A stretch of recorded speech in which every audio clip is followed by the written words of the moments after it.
Selamat siang, selamat sore, dan selamat malam Sobat CNC dimanapun kalian berada. Apakah teman-teman sering membeli ponsel bekas ataupun second untuk dipakai? Apakah sering merasa ragu jika ponsel bekas yang dibeli tersebut dalam kondisi bagus ataupun bermasalah?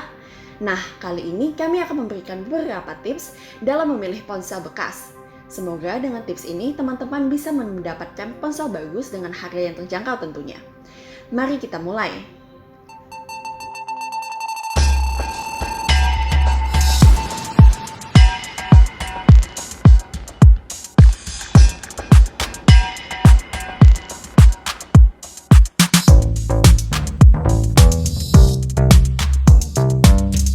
Ada 5 tips yang perlu diperhatikan oleh teman-teman dalam membeli ponsel bekas. Antara lain, pertama, pastikan ponsel yang akan dibeli bukan merupakan barang curian ataupun barang ilegal.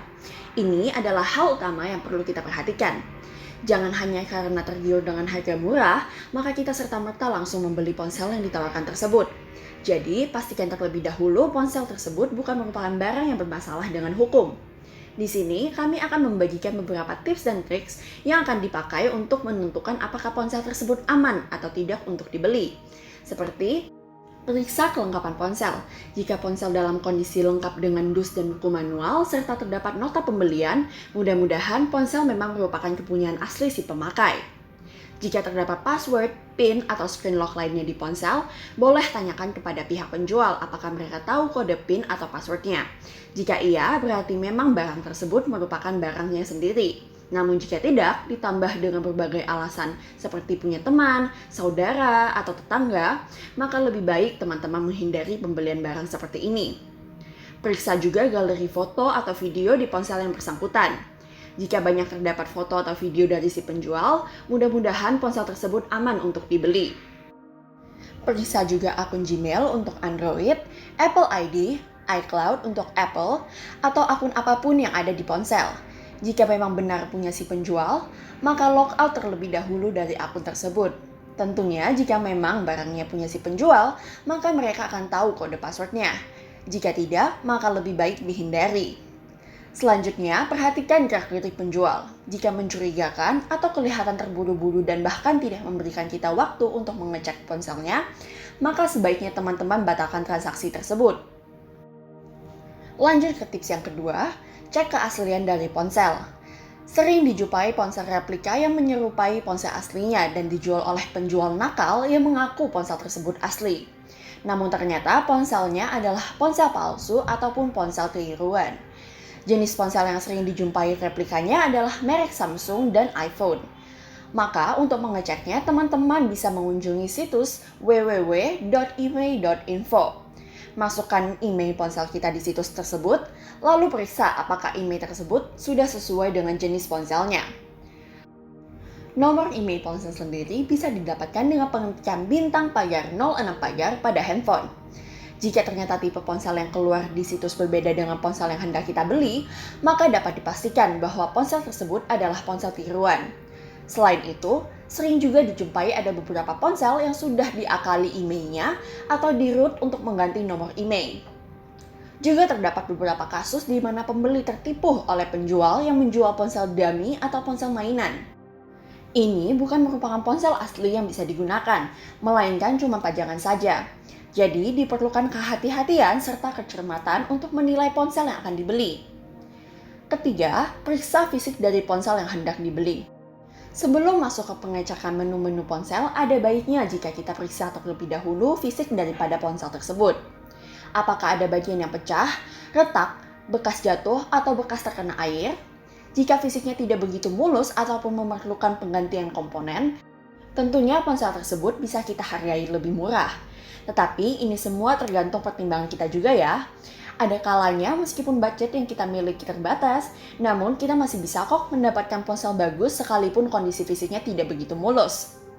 Keempat, periksa menu-menu dari ponsel yang akan dijual. Banyak menu-menu yang akan kita periksa sebelum bisa kita memastikan ponsel tersebut bagus atau bermasalah. Antara lain, periksa touchscreen pada ponsel. Jika ponsel tersebut merupakan ponsel dengan layar sentuh, periksa apakah touchscreen lancar dengan mengetes setiap bagian dari posisi layar. Bisa juga kita coba dengan mengetik papan keyboard di ponsel. Khusus ponsel Samsung, kita bisa mengetik kode bintang pagar 0 bintang pagar untuk memeriksa menu-menu yang ada. Selanjutnya, periksa LCD dari ponsel. Ponsel-ponsel Android atau Apple sering mengalami masalah LCD, seperti LCD shadow, di mana bagian LCD kelihatan memiliki bayangan atau bercak. Jika tidak terlalu parah, mungkin tidak akan mengganggu kita saat pemakaian. Namun, jika kondisinya lumayan parah, maka LCD harus diganti dan tentunya memerlukan biaya yang tidak sedikit. Sama seperti poin sebelumnya, khusus handphone Samsung, kita bisa mengetik kode bintang pagar 0 bintang pagar untuk pengetesan menu-menu yang ada. Apabila ponsel tersebut memakai tombol, maka periksa terlebih dahulu semua tombol apakah masih berfungsi dengan baik. Baik tombol keypad, tombol volume, tombol power, dan tombol-tombol lainnya. Periksa juga jaringan atau network dari ponsel, apakah berfungsi dengan baik sekaligus aman dari blokiran Kominfo. Jika menggunakan dual SIM, kedua jaringan di kedua slot SIM harus diperiksa. Sejak adanya aturan pemblokiran email dari Kominfo untuk ponsel-ponsel BM ataupun black market, sering dijumpai jaringan atau network diblokir. Ini ditandai dengan dikeluarkannya tulisan invalid SIM, emergency call, registration failed, tiada layanan, kode MM6, ponsel tidak diizinkan, darurat, atau pertanda lainnya yang menandakan ponsel diblokir Kominfo. Tukar berulang kartu SIM yang ada di slot pertama dan slot kedua. Matikan dan hidupkan kembali ponsel jika sinyal masih muncul dan lancar untuk telepon keluar masuk serta koneksi internet, artinya jaringan ponsel tersebut aman. Sering juga diberitahukan bahwa kita dapat mengecek status email ponsel di situs email.kemenperin.go.id.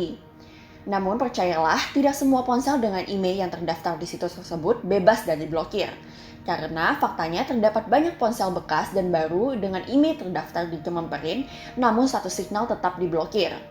Periksa juga suara speaker, mic, dan buzzer ringtone dari ponsel. Coba lakukan telepon keluar masuk dan pastikan suara di telinga jernih, artinya speakernya bagus. Apabila suara penerima dari ponsel kita juga jernih, artinya mic-nya juga bagus dan ringtone berfungsi dengan baik, artinya buzzernya juga dalam kondisi yang bagus. Periksa juga menu kamera dari ponsel. Baik kamera depan dan kamera belakang dari ponsel harus diperiksa. Karena seperti yang kita ketahui, kamera ponsel merupakan fitur utama dari ponsel yang saat ini kita butuhkan, bukan? Periksa juga kejernihan kamera, flash, serta autofocus dari kamera. Apakah ada bercak atau tidak, serta periksa semua menu kamera yang kita ketahui. Periksa semua menu konektivitas atau connectivity yang kita tahu, seperti Wi-Fi, Bluetooth, NFC, GPS, dan menu lainnya. Cek pemakaian headset atau hands-free, apakah suara di headset muncul atau tidak, jernih atau tidak. Cek juga kesehatan baterai. Untuk ponsel keluaran Apple, kita bisa cek kesehatan baterai di menu baterai. Untuk baterai dengan kapasitas maksimum di bawah 75%, kualitas baterai sudah tidak begitu bagus. Coba juga charger atau lakukan pengecasan di ponsel yang akan kita beli. Tunggu beberapa saat sampai ponsel benar-benar bisa terisi daya ketika dilakukan pengecasan. Ada beberapa kasus di mana saat melakukan pengecasan, serta logo pengecasan muncul, namun ternyata daya ponsel tidak terisi ataupun terisi tetapi dalam jangka waktu yang sangat lama. Ini biasanya bermasalah dari konektor chargernya. Periksa juga segel dari ponsel jika ada. Ponsel yang sudah dibuka segelnya menandakan bahwa ponsel tersebut sudah pernah diperbaiki atau diservis. Membeli ponsel yang sudah pernah diservis juga merupakan hal yang riskan. Karena kita tidak tahu dulunya apa bagian ponsel yang sudah pernah diperbaiki. Semua akun-akun yang ada di ponsel harus di-logout terlebih dahulu sebelum kita melakukan pembayaran. Jangan sampai ada akun penjual yang masih tertinggal. Sebab hal tersebut akan merepotkan kita dan tidak akan bisa dipakai jika kita tidak tahu kode passwordnya. Mungkin untuk ponsel Android masih bisa diakali. Namun untuk ponsel Apple jika nyangkut di akun iCloud, ponsel tidak bisa dipakai sama sekali atau kadang masih bisa di-bypass namun tidak bisa digunakan sebagai ponsel normal pada umumnya. Periksa juga kecepatan proses booting. Proses booting berarti lama waktu yang dibutuhkan oleh ponsel untuk loading saat dinyalakan. Jika terlalu lama, artinya memori dari ponsel sudah kepenuhan, atau OS dari ponsel yang ketinggian. Ada beberapa ponsel lama yang sudah tidak bisa upgrade OS yang mempengaruhi kinerja ponsel. Selanjutnya, jika ponsel memakai password, PIN, pola, fingerprint, atau face unlock, pastikan terlebih dahulu semua sudah dinonaktifkan atau di-reset ke standar. Bila perlu, kita tes fingerprint dan face unlock-nya dengan fingerprint kita dan face unlock kita untuk memastikan fitur masih berfungsi. Kelima dan yang terakhir, periksa kelengkapan dari ponsel bekas yang akan kita beli. Ponsel dalam kondisi lengkap dan full set dengan aksesoris yang masih original, tentunya ini akan menambah nilai dari ponsel tersebut. Namun, jika kelengkapan kurang atau tidak ada, serta aksesoris tidak original, tentunya akan dihargai lebih murah. Nah, begitulah sedikit tips dan trik jika kita ingin membeli ponsel second atau bekas. Semoga video ini bisa membantu teman-teman dalam memilih ponsel bekas yang sesuai dengan kebutuhannya ya. Dan jika teman-teman membutuhkan ponsel bekas ataupun second, boleh hubungi kami di nomor WhatsApp 081 5830 5534. Kami menyediakan berbagai jenis ponsel mulai dari yang bekas hingga yang baru. Semoga ada yang sesuai dengan kebutuhan teman-teman ya. Baik, seperti biasa, terima kasih atas perhatian dan dukungan teman-teman.